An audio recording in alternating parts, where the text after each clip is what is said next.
Before we dive in, quick heads up. For a limited time in January, we're offering 25% off an annual Chase Club membership. Plus, anyone who signs up or is already a member gets automatically entered to win some awesome prize packs. We're talking about CompTrend subscriptions, discounts to future enlifted certifications, and more. Just head to chasingexcellence.email to jump in.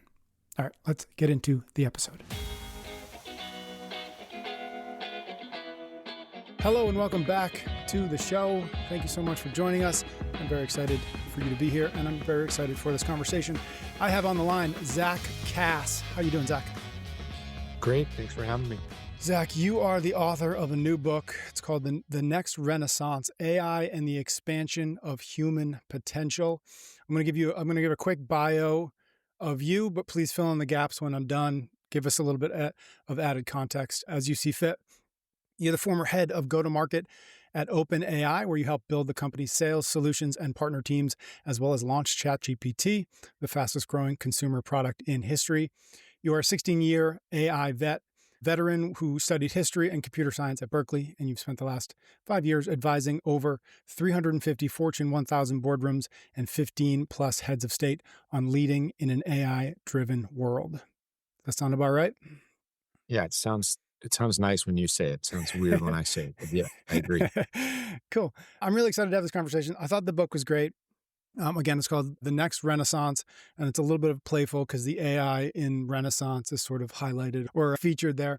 I would love to just kind of start this conversation really, really broadly, which is talk to me a little bit about the current state as you see it of AI, why you wrote this book now, and if your sense of AI, like my sense was that 2025 was really the year it became real, as much as it was real before that. But for me personally, in my work and in my life, 2025 was the year that AI began to really feel useful in a really fun, interesting, creative way. And so I'm wondering from your perspective, given that you've worked on this for so long, do you have that same sense? Do you have the sense that people are also starting to get a sense of what it is, or is it something else? Do you feel like it's still an unknown and a great big question mark for most people? Even as you said it, it had my mind racing. I think one of the problems today is that, well, one of the problems as it relates to the AI discussion is that AI is a bad catch-all. Mm. And in particular, when people talk about using AI, they're misappropriating the term use, and often AI, because we've all been using AI for quite some time. I mean, for 15 years now, AI has been very prevalent in most of the developed world. Vector search, I mean, Google search is predicated on a lot of modern machine learning practices. Mm. The use of AI in sort of managing the grid and energy planning, the preventative maintenance on an enormous amount of industrial industry. So your use of use has sort of sparked a reminder that when people talk about using AI, what they're actually talking about in this moment often is a consumer app. Mm. One of Gemini, ChatGPT, Claude. Yep. Or more advanced consumer apps or prosumer apps like Claude Code or ChatGPT Enterprise. But this interface that feels that is sort of very explicitly augmenting their work. Mm-hmm. When in fact, our work has been augmented for a decade plus by modern AI. And most of the industries that we are sort of exposed to have been benefiting from this technology for quite some time. And this is why I think 2025 was important for people's appreciation of what the technology will do. But I think it actually sort of scratched and made it real for many people in a way that I think is very important. But 2% of the American population has still been in an autonomous vehicle. Mm. So we are nowhere near, I think, actually knowing what, real adoption of life-changing autonomous systems or artificial intelligence looks and feels like. And that's probably fine because we all need to update a bunch. Yeah. But I do think 2025 was an important year for many people to actually just see how magical this technology can be, even in really, really rudimentary ways. Hmm. Right. Great. I want to really focus our conversation here today on the world that we often have conversations here on chasing excellence as it relates to health and happiness and living with our hearts on fire. And I thought the best place to start and maybe to spend a good amount of our time today is to walk through or look at AI through the lens of something we have here on the show called the mindset continuum. So I'm going to give you a little bit of context of what that is. Our listeners will certainly recognize it. And then I want to talk about AI through the lens of that mindset continuum and then continue the conversation from there. Cool? Yeah. All right. So, really briefly, the mindset continuum is something that allows us to create a little bit of awareness or a lot of awareness around our mindsets at any given time or in any given context. And it's important to remember, important to recognize that we're never in one mindset all of the time. We're shifting all of the time based on context and experience and all sorts of other things.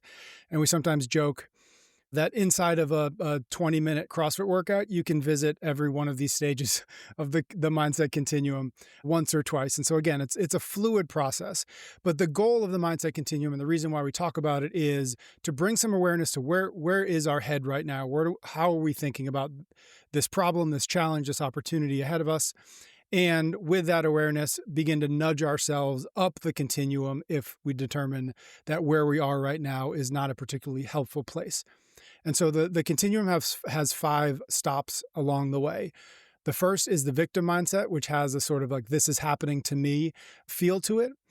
One notch from there is the pessimist, which mostly just sees all problems. From there is the optimist, which sees possibilities, but might lack preparation for the challenges ahead. Then there's the realist, which acknowledges both good and the hard truths of what might come.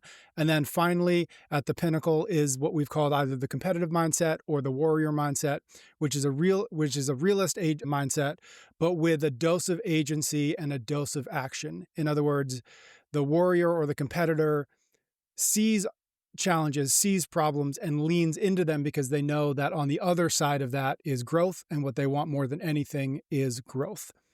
So that's our mindset continuum. And what I'd love to do with you right now is to walk across each one of those and just get your sense of what does it look like to have a victim mindset today in 2026 as it relates to AI. And then we'll do it along the spectrum or along the continuum, and then we'll kind of continue from there. So again, you've been thinking about this, you've been having these conversations, you wrote this book. What does it look like today in your mind to have a victim mindset around AI? I'm I want to be careful to answer this because I think there are people whose lives are hard right now for no shortage of reasons, both in the developed world and not, who probably have every right to look at you and me and say, life sucks. Yep. Life is awful and there's not much I can do about it right now. And the problem is that those people's on a relative basis, those people's problems are even still somehow less awful than most of our problems were 2,000 years ago. And we'll get to this when we talk about the realist debate. This is sort of the AI problem in a nutshell, which is AI today, both on a consumer basis, as you use the technology, and sort of on a global macro basis, presents lots of downsides, Mm, including but not limited to, as we point out in the book, you may recall, idiocracy, the risk yep. that we realize that critical thinking is not of material importance to survival and stop doing it. Certain percentage of the population has already done that. That, by the way, predates AI, just so we're clear. That's an economic issue, not an AI issue. And we've created so much economic abundance that you don't actually have to think hard for the village to support you anymore. And if you are born in the right place at the right time, you can turn your brain off, order DoorDash, sit on the couch, doom scroll all day, fine. If you're worried that AI is making that problem worse, you're actually right. But it is the people who are opting into that Hmm. who are guilty. And what I argue is the freedom to do nothing actually comes with the cost of doing nothing. Right? I mean, we can't create a more perfect world without actually realizing that a more perfect world means that many people will get to, if they want, do nothing. Hmm. And when people describe AI and idiocracy, I remind them that this is the cost of giving people what they need to survive at sort of a very low cost. I also remind people that this is a chance on the flip side to give people a lot more opportunity to learn a lot more. Second risk is dehumanization. Dehumanization is similar to, but different than idiocracy. It says that at some point, people will discover a greater interest in their virtual reality than their physical one. I worry about this a ton, especially with the younger generation. And a lot of parents will say AI is exacerbating this problem. Yep. And I say, you know what? You're right. And also, Gen Z is so miserable right now that they have all sort of collectively at the same time almost agreed that they don't want to be addicted to the device anymore. People like Jonathan Haidt Yep. have worked really hard to pass anti-device legislation, and there's a bunch of attention being paid now to young people and the device addiction, including, by the way, adults too. And so when people are like AI is going to suck us all into a virtual digital reality, I say I don't actually think that's true. I think it may make things a little worse for a period of time, but actually we're quickly proving that we want to reject this. We want to be in the physical world. And the third is bad acting. And the thing I don't think people talk about enough is this risk of low resource bad actors. Also true. What one person can do today is a lot more than what one person could do 20 years ago. And this is true for both good actors and bad actors. Yep. I'm anxious about this. We need to pass policy to make it terrifying for low resource bad actors to pull at the fabric of society for sure. And also, the wheels of time turn in favor of the good actor. And the last is identity displacement. And this is the one I'm most sensitive to with the victim mindset. A lot of people will say AI is replacing AI is replacing my place in the world. Yep. And sometimes they point to the economic consequences, but often what we write about in the book is they're pointing to the emotional ones. Many people don't actually worry that AI is going to force them to starve for reasons we can talk about later. But a lot of people who are worried about job displacement talk about their purpose. If AI Hmm. can do their job, what is their purpose to the tribe? And I remind them that we are constantly discovering new purposes. And I point to, by the way, all of our ancestors who were automated out of their jobs so that we could find new purpose. But that victim mindset is the hardest one. It is the single hardest one for me to overcome because it is the place where most people feel the greatest threat. Artists feel like their work is being copied and easily replicated. A lot of knowledge workers feel like their work is becoming redundant or in some cases fully automated. And and you're sort of left with people saying, well, if AI is just going to do everything for us, what's the point? Mm.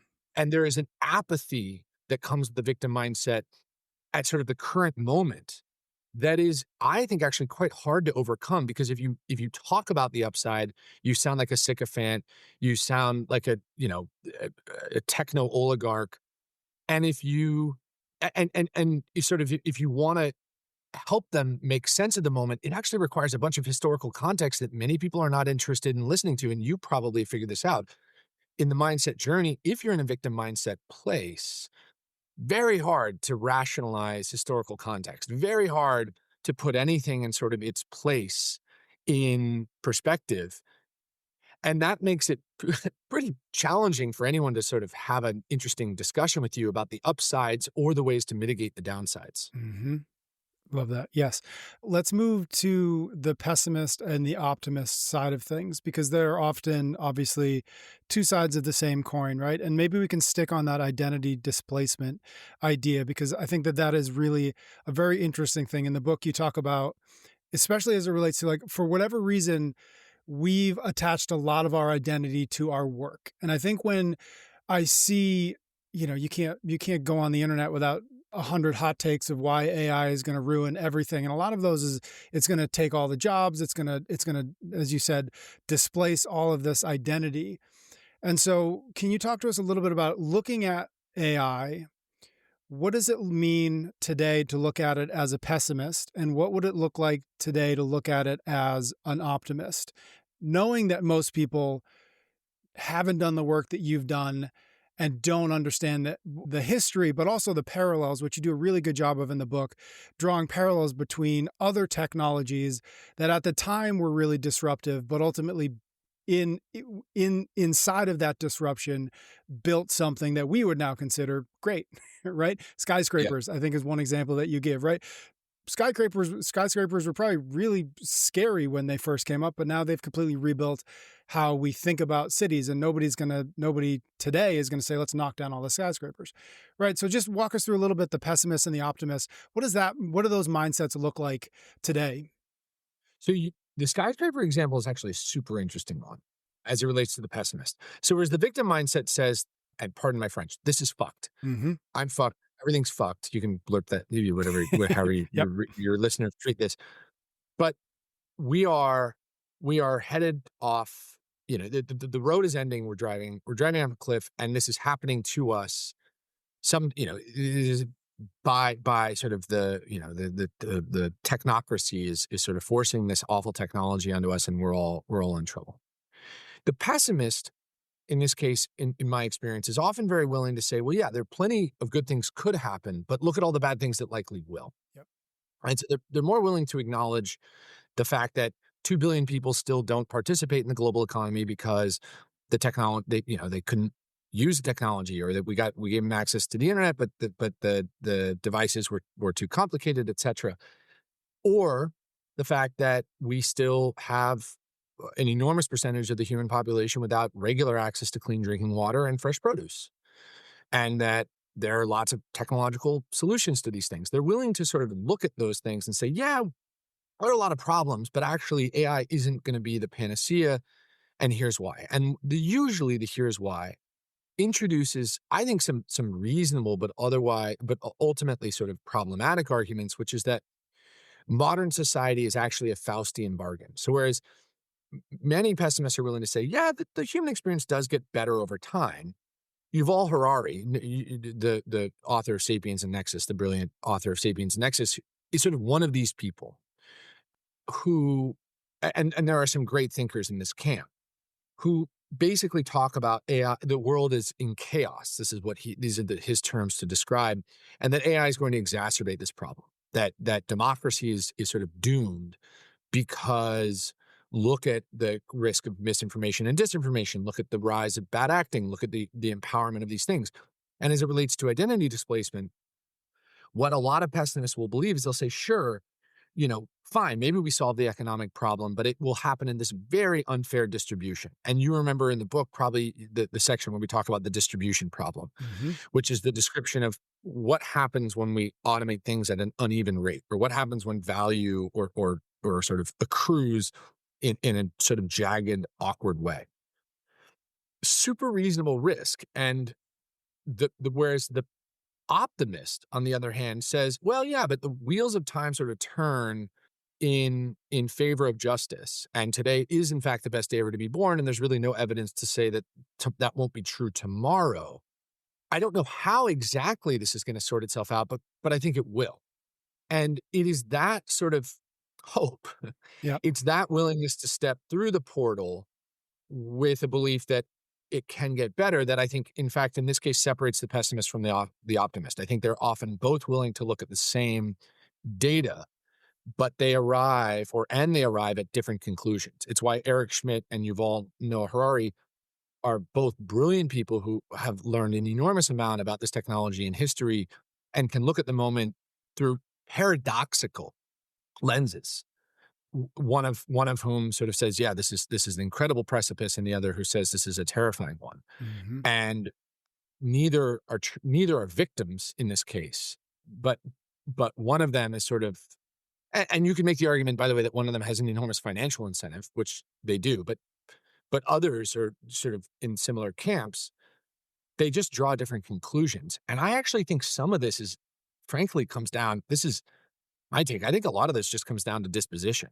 Mm. Like when I meet people who think that the world is going badly, I get a strong sense they would believe this almost no matter what. Like I am often struck by the fact that most people who believe the world is not going well probably would have found themselves believing this in almost any circumstance. Yep. And I'm reminded of this constantly because I live in Santa Barbara, which is an amazing place. And Santa Barbara selects for people who are who feel really good about the way things are going for some obvious and non-obvious reasons. And you can drive sort of a mile up or down the coast and find people who live almost identical lives who are like, no, this is everything's everything's wrecked. Yep. LA in particular has this very negative sentiment about it right now. And it isn't actually born from facts. It's born from a collection of people who share a disposition and all sort of enjoy, I think, to a certain extent, the pessimism. Yeah. Yeah, it's Or interesting. they commiserate Right. together. We are brought to you by Function Health, giving you access to over 160 lab tests so you can eat and live according to your biology, not your guesswork. Most people try different diets hoping something sticks, but the issue isn't often the diet, it's the missing data. I personally have been supplementing with vitamin D and omega-3s because my blood work showed that I was low in both, and I wouldn't have known that without doing some testing. Function doesn't just give you numbers, they track trends over time so you can see what's actually working. I've got another blood draw coming up soon.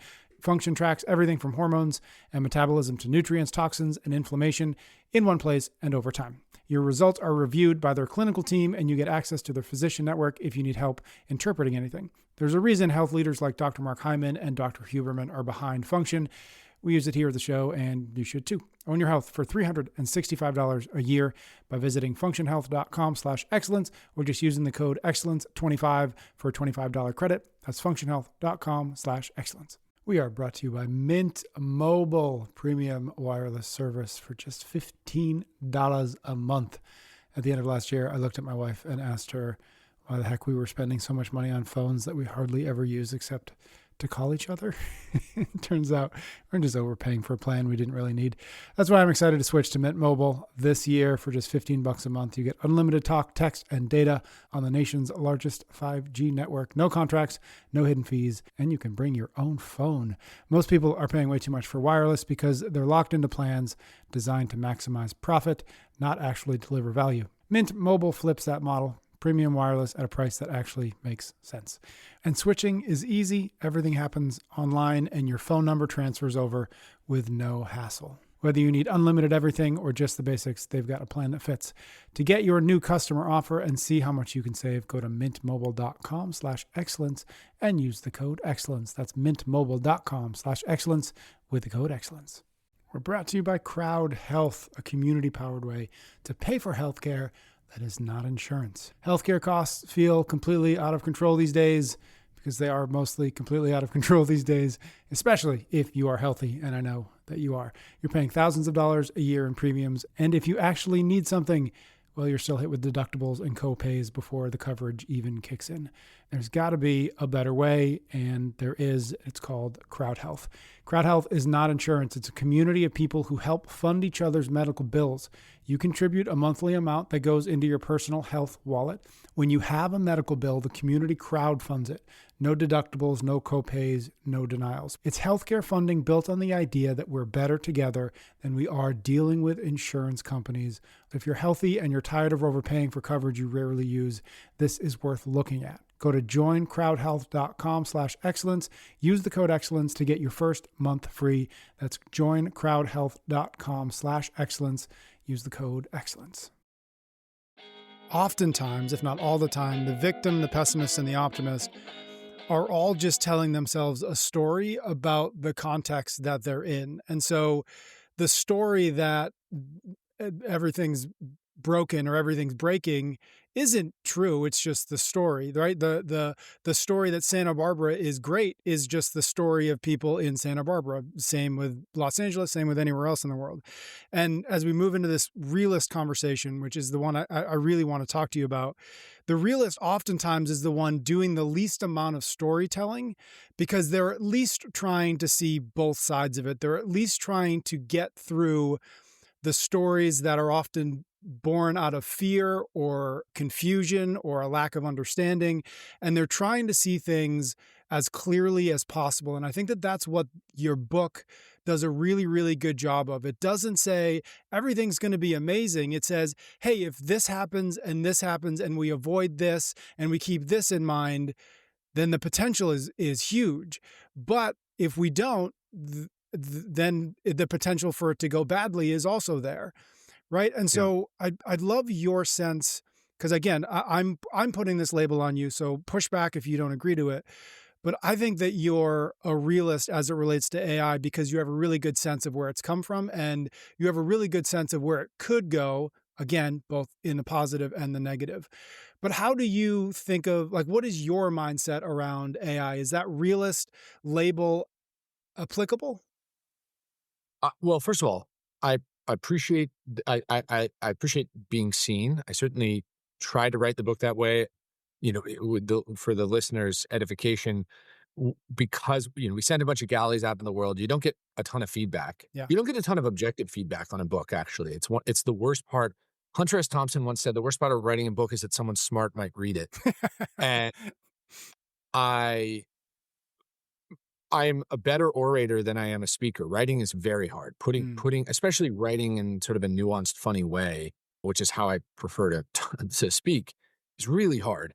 And what I tried to offer people was an honest view to the average person of where we were in this moment with as much objectivity as possible.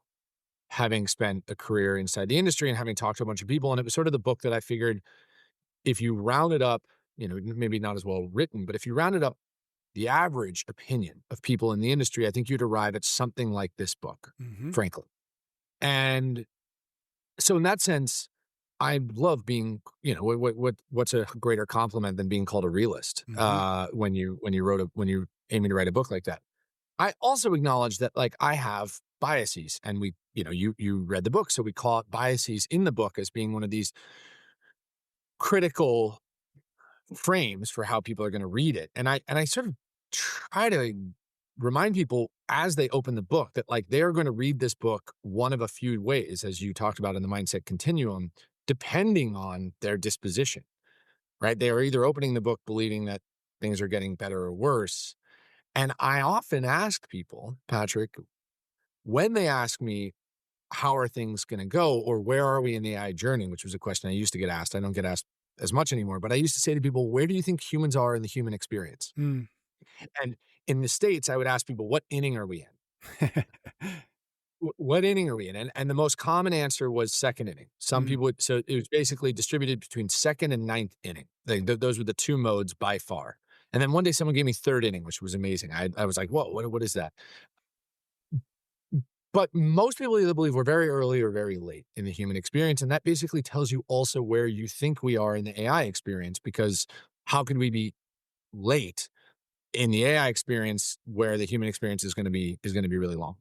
So my goal was basically to describe to people where I thought this technology was going as told by the history of other technologies. mhm, I it's funny, I don't even love maybe I shouldn't admit this. I don't love the title of the book. We wrote the title of the book to appeal to a larger audience because the first Renaissance was this interesting moment in history for all sorts of reasons that is sort of well documented.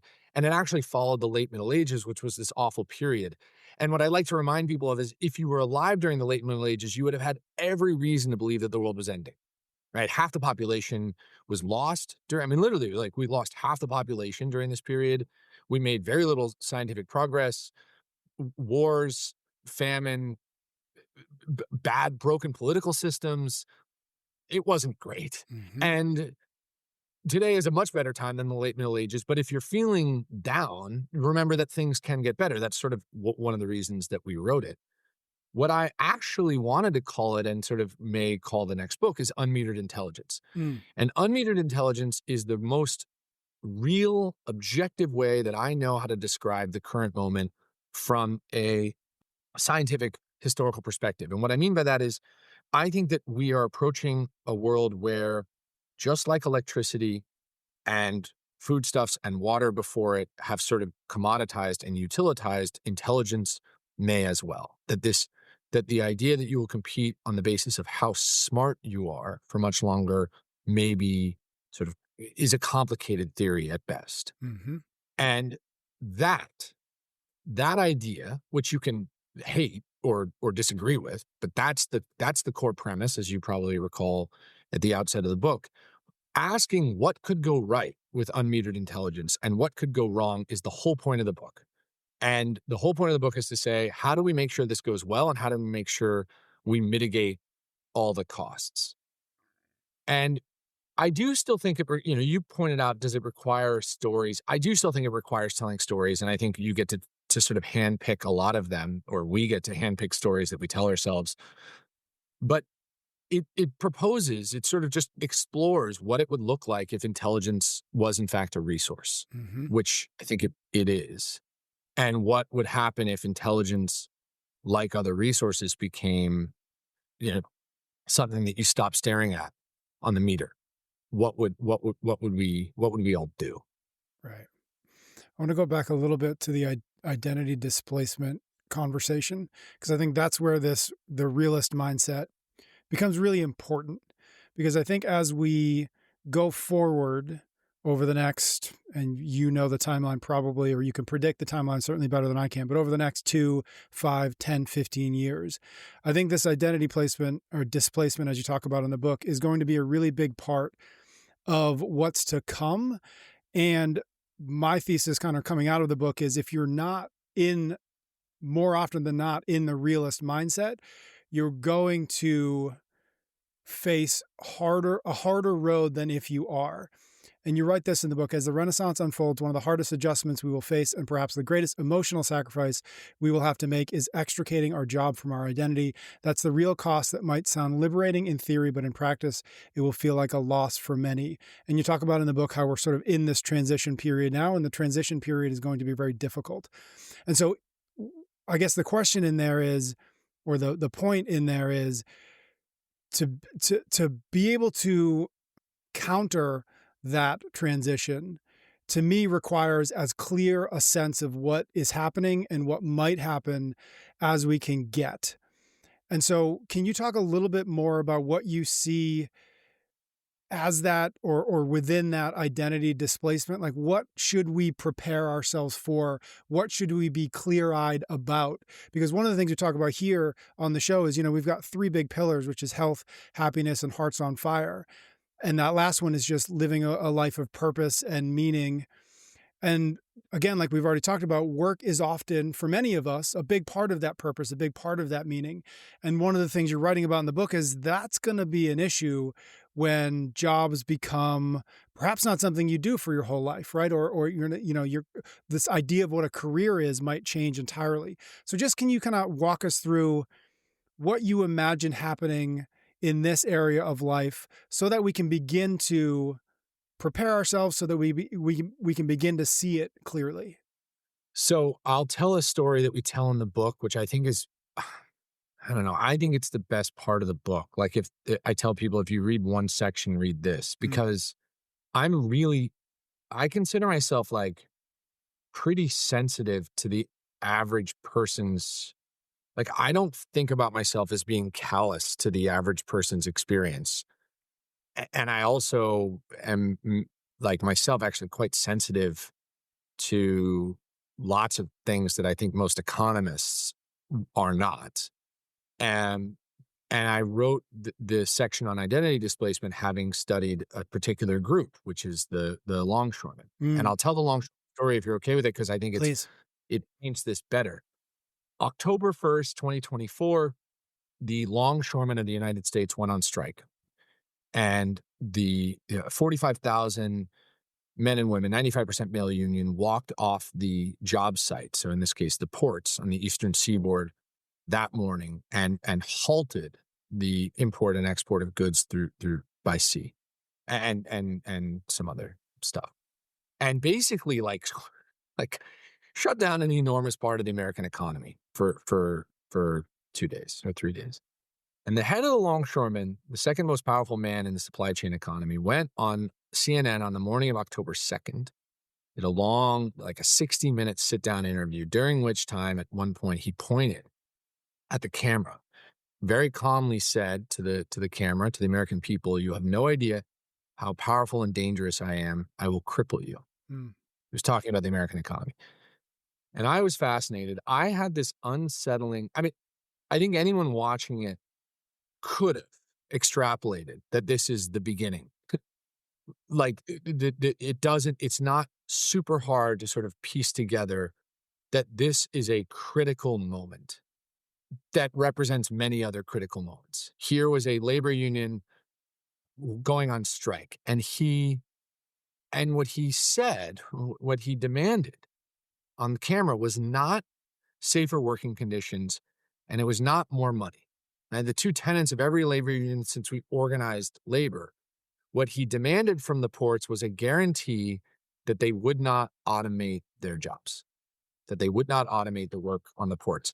And the picket signs read, "Robots don't pay taxes and automation harms families." Mhm. And I was, again, I was like, this is the first of many, and sent him a long email. He didn't respond. Didn't respond. He sent me something very different back. But I ended up getting a chance to meet with a bunch of longshoremen and had a bunch of off the record conversations that were fascinating. The results are in the book, but basically, we asked a battery of questions, of which 4 were particularly telling.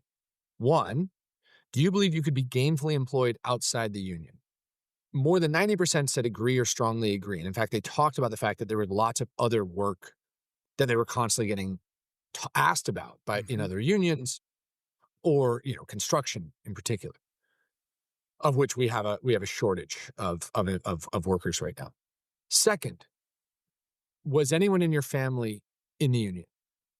Over 80% said yes, a relative was in the union. Third question, do you want anyone in your family to join the union? Over 80% said yes, and one said they were going to continue having children until they had a son so that their son could join the union. And the last question was, what is the most important part of your job? What's the most important part of being in the union? Multiple choice question, the mode, the most common rank ordered question, number 1 was community.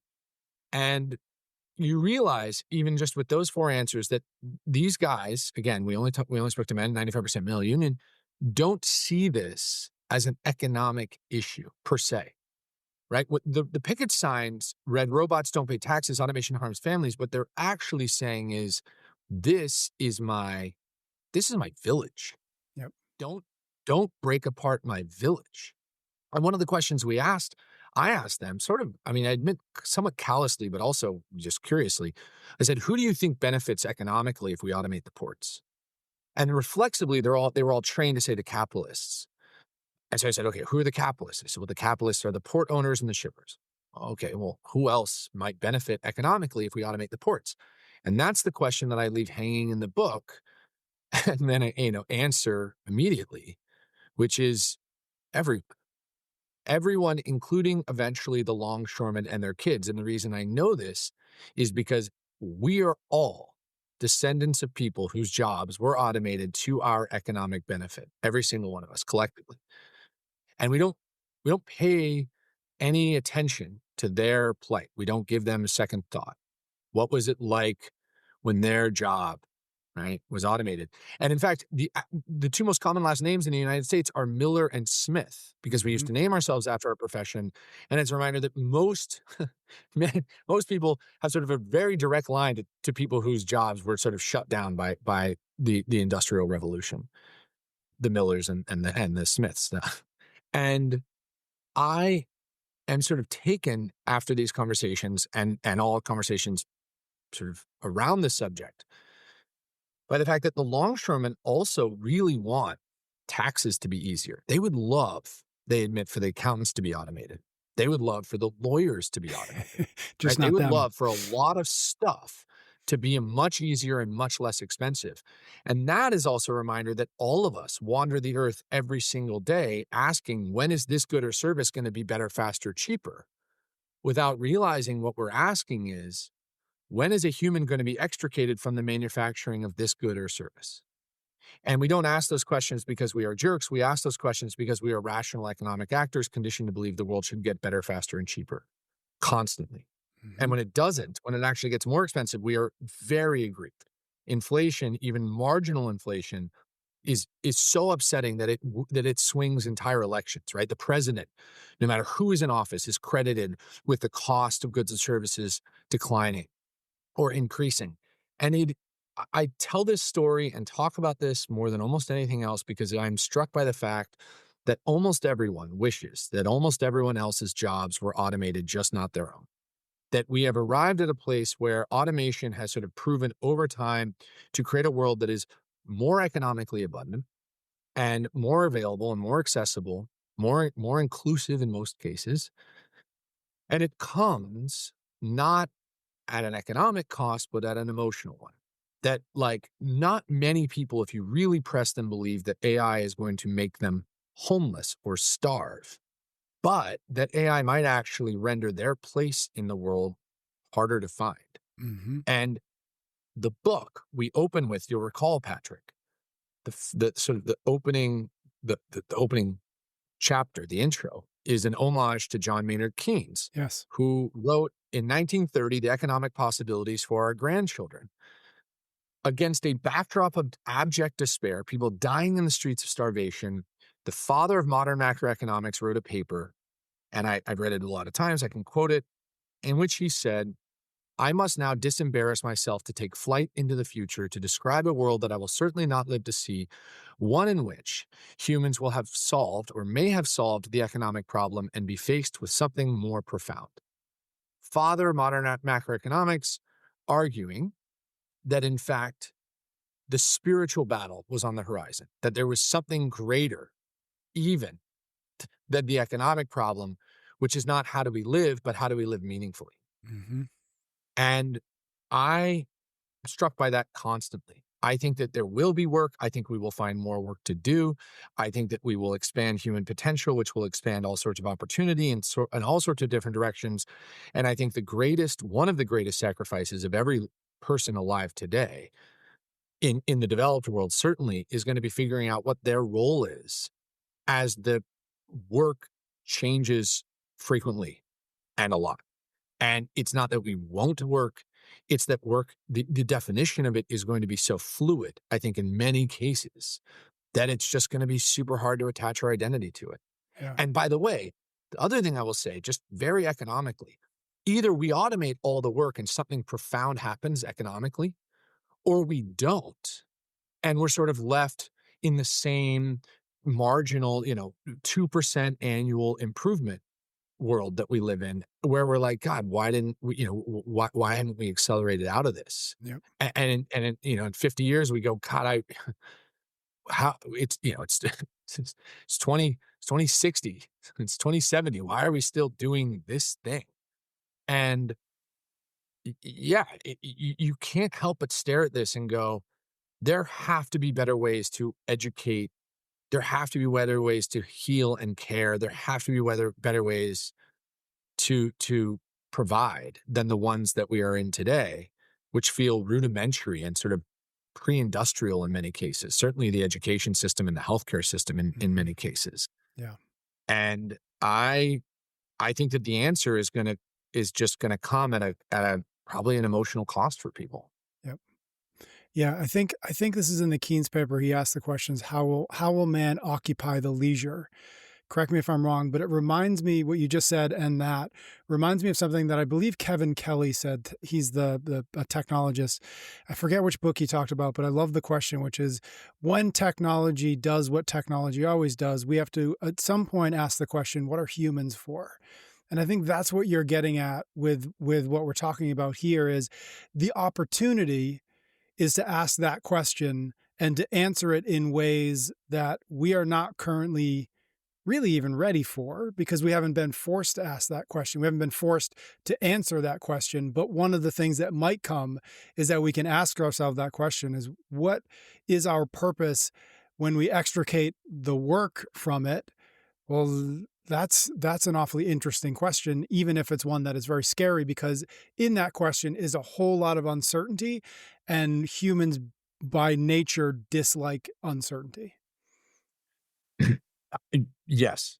I mean, fundamentally, yes. I will caution. The one thing that I caution, and I suppose this is for the record and for your listeners and for my own sort of, Yeah, in the interest of sort of being fair and academic, part of my struggle with sort of saying, well, what's going to be our purpose when technology does everything? There are two issues with this.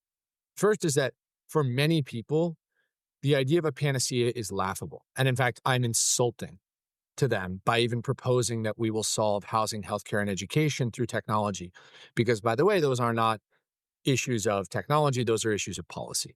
And it's Hmm. true. I mean, I talk about this in the book. I mean, I take aim at the current ruling class very clearly in the book. It's the closest I get to populism by saying, I believe that everyone should have access to housing, healthcare, and education. I believe the reason we don't is because politicians haven't enabled it.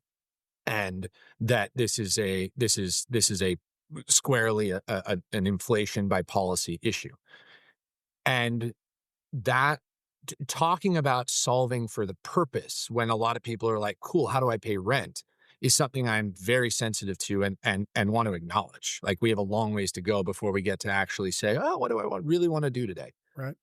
And also, illegal automation exists and is quite prevalent. And I think one of the great, and I call this out in the book, one of the great risks in all this is the populism and sort of populist pushback.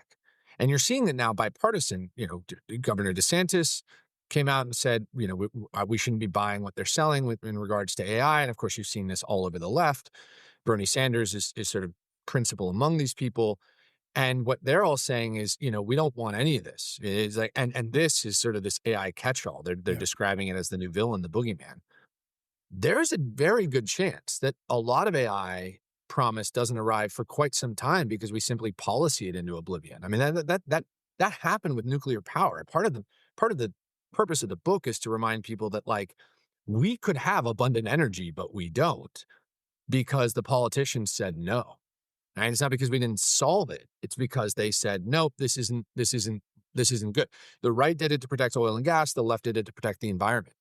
And I, that's that's a serious risk. And I think one of the reasons that I don't sort of just stand up on the hill and say, oh, everyone figure out what you're going to do tomorrow because you're going to get to do anything you want, is that a lot of people feel really far from it. Yep. And the government still exists. And when people, when people are like, well, what jobs are going to automate first? I'm like, well, it probably will come down to the weakest union. Like the reason that software engineering is such a acceptable take as a job to automate isn't actually, in my opinion, because Claude Code is so good. It's because the software engineers don't have a union. Hmm. They never organized. Like, and by the way, not only have they not organized, they are exceptionally politically unpopular. No politician is going to die on the hill to protect software engineers, right? It's like, people are going to be like, who cares that this $500,000 a year salary person can't find work now, right? That's not something that is going to fly. And so it's a very reasonable take, but other jobs far less so. Just because AI can automate driving does not mean that the truckers are going to be out of business tomorrow. And I think we should not begin to pretend that a lot of political interest is going to go into protecting jobs that are exceptionally dangerous, kill a lot of people, and create economic hardship just because it will serve a political agenda. We're brought to you by Element, an electrolyte drink born from research revealing that optimal health outcomes occur at sodium levels 2 to 3 times government recommendations. Head to drinkelement.com/excellence to get a free sample pack with any order. If you're eating a whole foods diet, as you are, here's something most people don't realize. 70% of the sodium consumed in the standard American diet comes from processed foods. That means when you're prioritizing real food and training hard, you probably need to add a bit of electrolytes to feel and perform your best. I've learned this firsthand when I'm pushing hard in the gym or trying to stay locked in during a long work block. Water alone doesn't cut it. Low energy, brain fog, muscle cramps, slow recovery. If any of these sound familiar, it might be sodium that is the missing link. Element delivers a science-backed dose of electrolytes with zero sugar, zero food dyes, and none of the dodgy ingredients found in popular sports drinks. Plus, if you don't love it, give it away to a salty friend and they'll refund yo cash, no questions asked. Try Element risk-free at drinkelement.com/excellence.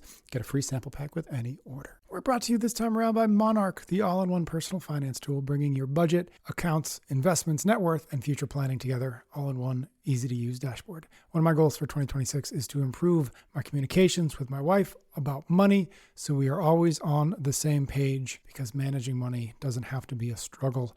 Monarch is designed to make your life easier. Everything's accessible on your laptop or phone, and their new AI weekly recap feature is really a game changer. It sends us both a personalized summary every week that shows spending spikes, changes in net worth, and upcoming expenses. Instead of one of us being surprised by something the other spent, we're both seeing the same picture at the same time. It's like having a financial coach that keeps both of us in the loop automatically. Monarch users report saving over $200 a month on average after joining, and 8 out of 10 members say they feel more in control of their finances. This new year, achieve your financial goals for good. Use code excellence at monarch.com for half off your first year. That's 50% off your first year at monarch.com with the code excellence. We're brought to you this time around by Monarch, the all-in-one personal finance tool, bringing your budget, accounts, investments, net worth, and future planning together all in one easy-to-use dashboard. One of my goals for 2026 is to improve my communications with my wife about money so we are always on the same page, because managing money doesn't have to be a struggle.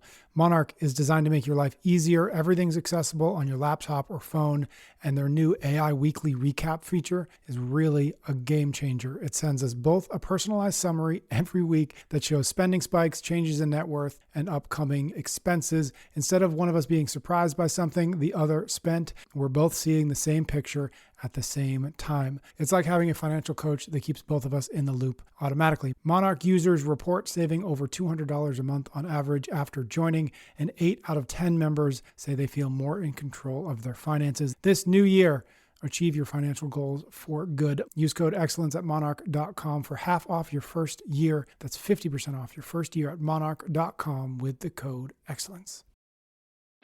Last thing, warrior mindset. You have in the book the 4 principles of thriving in the era of AI. And again, the warrior mindset is the one where we don't wait for challenges, we don't wait for problems, but we do our best to lean into them. And I think that that's really what you're talking about in the last section of the book. The 4 principles are adapt and anchor, learn how to learn, optimize for humanistic qualities, and lastly, lead with optimism. I'd love to go through each one of those briefly as we wrap up this conversation so that we can give folks a sense of what it looks like to assert their agency as best they can, as again, as we go into whatever the next 5-10 years is going to look like as it relates to AI. Adapt and anchor, what does that mean? We, for a long time now, people have been talking about adaptability as this core quality. And my issue with adaptability as a core quality is it taken alone, adaptability is populism. When you ask people to describe their least favorite friend, so not the least favorite person in their life, not their enemy, but the least favorite friend, the person that they sort of ostensibly like but can't stand, almost always it is the person who is least likely to be consistent in their values or their beliefs, Mm, right? A lot of people actually sort of love their asshole friend or their jerk friend who they vehemently disagree with, because they know they can consistently disagree with this person. They believe in something. They just don't, they don't necessarily agree with what they believe in.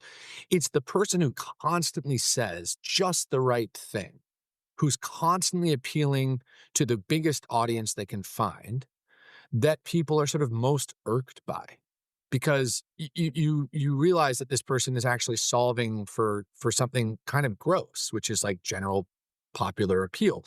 And when you constantly tell people that they should be adaptable, you're actually reinforcing this idea of infinite adaptability. We wrote about this called the adaptability trap.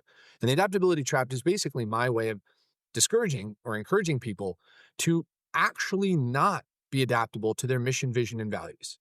And so when I say anchor, what I mean is anchor on your mission, vision, values. Be committed to something, stand for something. And in many cases, that thing actually should be helping other, in service of others, a place that you want to create, a place that you want to live or build, time with family, right? Whatever it is.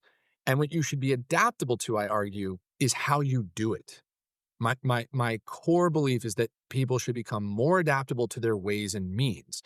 And the problem with that is that many people, our grandparents in particular, if your grandparents are alive, mine are not. But one of the cute things about grandparents is that they are so often anchored to their ways and means. Mhm. They often have like physical ledgers on which they write things. They have these, cute old habits that everyone thinks are really sweet.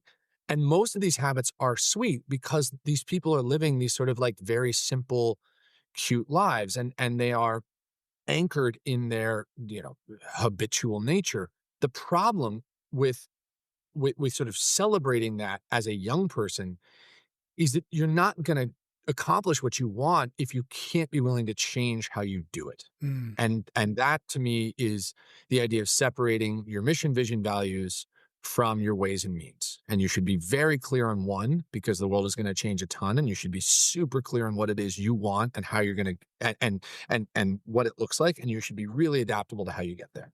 Got it. Number 2, learn how to learn.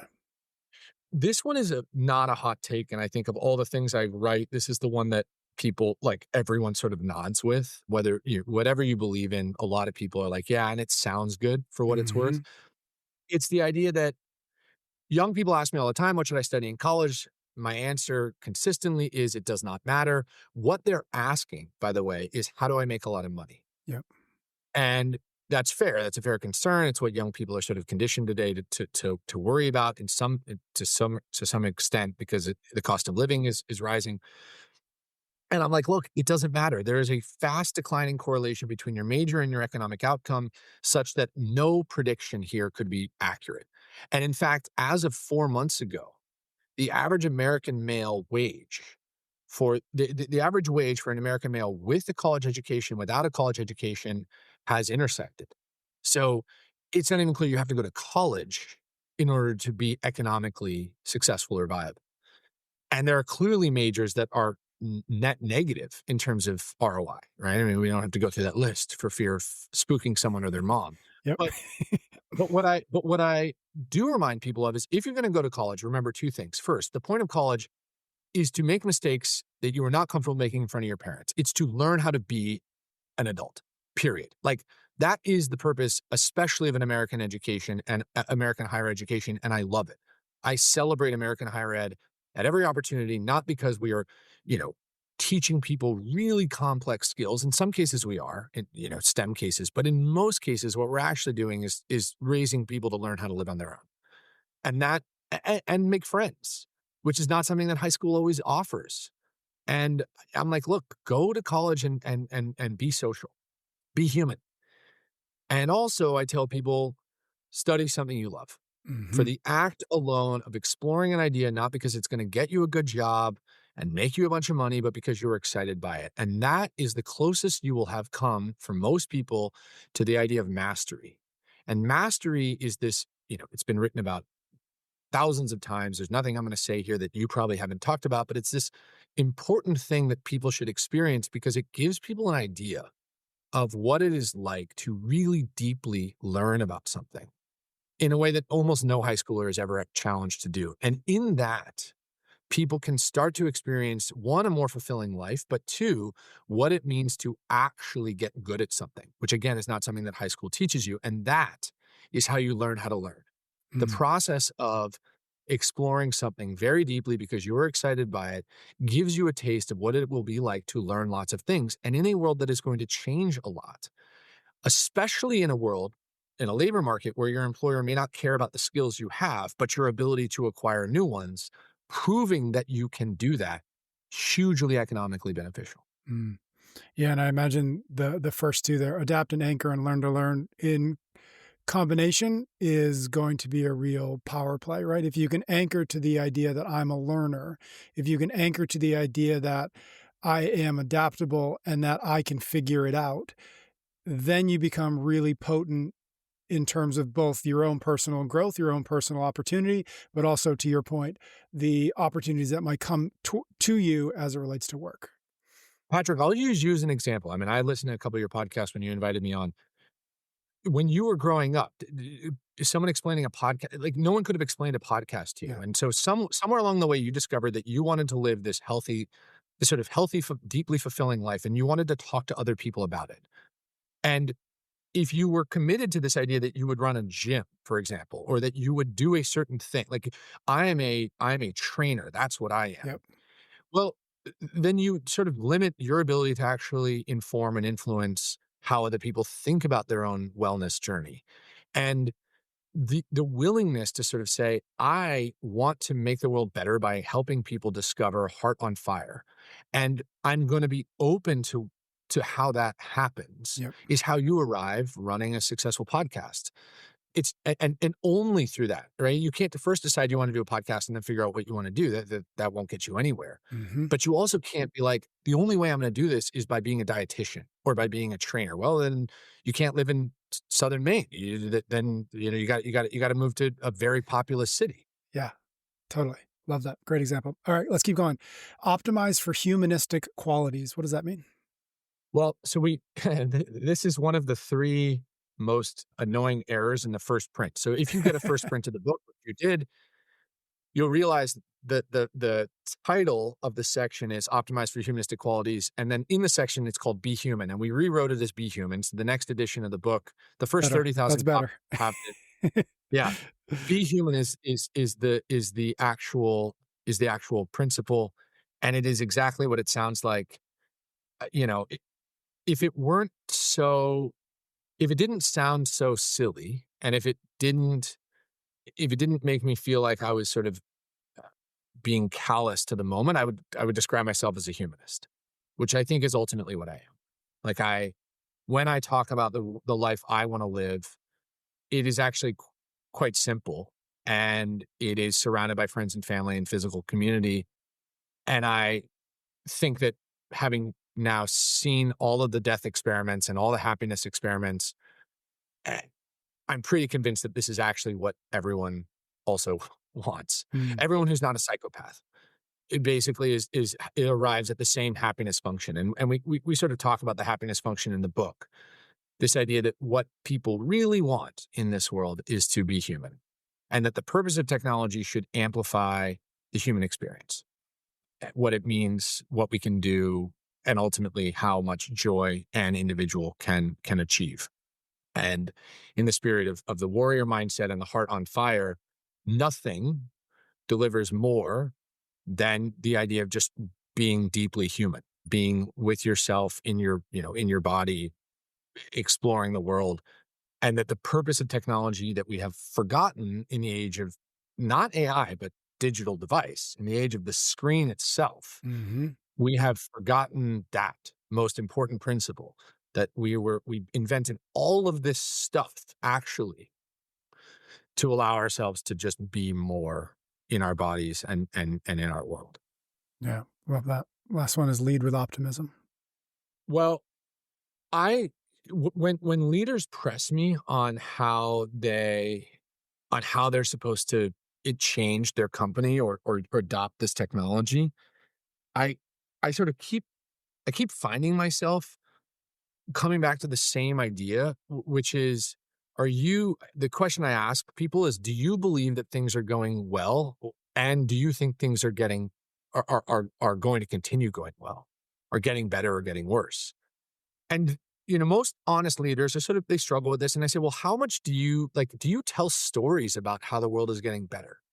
Do you describe to your employees ways in which your company is going to build a better world, not make better margins, not make more money, but provide more access to your goods and services to more people to create a better world? Are you describing this? Because if you're not, you're probably terrifying people. Mm, And it is really hard. It sells politically to scare people quite well, as we've discovered. It doesn't sell economically to scare people. It's actually increasingly challenging to terrify people from a leadership standpoint into incredible overperformance. And I think even on a consumer marketing basis, the FOMO marketing is giving way to something else, which is like more aspirational marketing, which is good, I argue, and also a reminder that we need more than ever leaders to describe a better world such that we can live in it. And it's not about not pointing at the problems. I remind people constantly, you have to point at the problems to be honest about what they are. And I don't think we often do that enough. I think that cost of living is the single thing that every politician should be talking about. Mm, And the big difference that I would take in political tack between the current political landscape and the one that I would want if I were a politician is by describing the obvious solutions to these pressing problems and a means to arrive there in a way that doesn't actually have to attack an enormous percentage of the population, in a way that doesn't describe the pie as just needing to be carved out, which is what both parties do, but a world where we can sort of deflate the cost of goods and services by technological intervention. And that to me is what optimism looks like. mhm, It is, or hope even. And I argue in the book, the last thing I argue is that it is not actually a it's not a nice sort of Sunday passing activity. It shouldn't be seen as a navel gazing activity. It should actually be seen as a moral obligation. And what I say to most people is if you have kids, I think you have a moral obligation to describe a world that is better. mm, Not because it is guaranteed, but because if we don't, then what chance do we have? yes. Yep, love that. Last question for you is you talked a little bit when we were talking about learning how to learn. The question you often get from young folks or parents of young folks, which is, what job, in light of what's coming, what job should I take? Which is really a question is, how can I make as much money as possible? Which I would argue is really a question of how can I reduce the uncertainty to a point where I'm comfortable? And Mhm. so I get a sense from folks as it relates to AI, really the question is, I don't know how to deal with the uncertainty that I feel when I look out and I look at what's possible or what might be coming. And so, my last question to you is what advice do you have for those of us who do kind of sit in a place of uncertainty and fear around that uncertainty? How do we get to a place? What's your advice for us getting to a place where we are taking action in light of the uncertainty, not to get rid of it, because I don't know that that's possible, especially in this case, but how do you move forward? How do you encourage people to move forward in spite of that uncertainty? I mean, it feels rich because it's coming from someone who has his own insecurities and his own fears and doubts. I mean, I think I would ask you for the same advice, but I'm pretty clear on what makes me happiest. I'm pretty clear on what joy looks like to me. I'm pretty clear on what I want my life to look and feel like. And I've realized that outside of some like global catastrophe, it's imminently attainable. Mm, And so much of why I do what I do is actually to remind most people is to be a voice, by the way, of hope that doesn't sound crazy or sycophantic or, stuck in an ivory tower. And also like someone who's battled a lot of his own life journeys to sort of arrive at a place where I'm like, yeah, technology has made my life better and worse. And also, here's how I view my relationship with it. And here's what I'm doing to sort of use it to improve, not detract from my happiness. And again, the point of the book is to sort of spell out to people in very real terms what the upsides are and what the downsides are. And if you are listening to this, you probably live in the developed world. You probably have the means to sort of have some control. I mean, unless you're really despondent, in which case my heart breaks for you. But for most of your listeners, they probably have some agency and some control over their day. And I think that the more things change, the more they stay the same. Seeing this technology as a means to enable and enhance their happiness function is imminently available. Like they could immediately think about ways that this technology is not actually going to break them down, but actually build them up. And outside of, you know, outside of sort of that exercise, I think that it's very hard for anyone to sort of step into this void or step into the portal with any sense of comfort. And but once you start to actually consider the ways in your own life that you can be more fulfilled by either automating things that don't serve you or by learning about things that make you happy or by discovering new opportunities for yourself, all the things that technology have offered, it gives everyone, I think, a chance to say, "Well, I don't know what the next 100 years will look like, but I know that I can make tomorrow better because of technology." Mm, And for many people, honestly, the answer is probably, I say this, go outside. I think so often we lose sight of the fact that technology can make us so much happier and better off because it has, for the last 20 years, trapped us. mm, And the device addiction is such a pernicious, awful demon that we have conflated it with all other technological progress. And if we could go back and change one thing about the current moment, it's probably, giving kids unbridled access to a thing that was going to trap their minds. And that too we will solve. And once you appreciate that, like, we can fix a lot of these things, it makes the uncertainty, I think, far less terrifying, mm. knowing that, like, we do actually, grow constantly. Yeah. It's a great place to wrap up. The book is called The Next Renaissance: AI and the Expansion of Human Potential. Zach, the book is great. This has been a pleasure. Thank you so much. Thanks, Patrick.